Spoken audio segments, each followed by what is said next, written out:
magsugod na ta. The lesson for today is about pambansang hayop, pambansang dahon o pambansang isda. Okay class, magsugod na ta. Unsay pangbansang hayop? Sir, pambansang hayop kay Carabao. Mali. Pambansang hayop kay wati. Ha? Nga naman sir.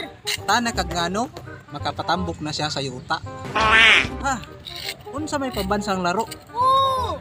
Ang pambansang laro kay sipak. Mali. Ang pambansang laro kay syatong. Naman sir. Kay ang syatong naa na tanan. Musinggit ka, dayon mo dagan. Syatong! Ikatulo, unsa may pambansang isda? Ako, pambansang isda kay bangus. No. Sayop. Ang pambansang isda kay bangsi. Kay ngano? Usog siyang mulupad. Ang ikaupat, unsa may pambansang kahoy? Ko sir, ang pambansang kahoy ay anara. No. Sayop.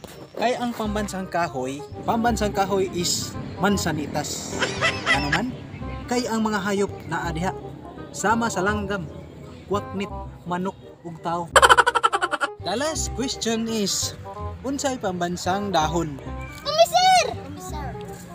Ang answer, anahaw. No. Ang pambansang dahon is kamunggay.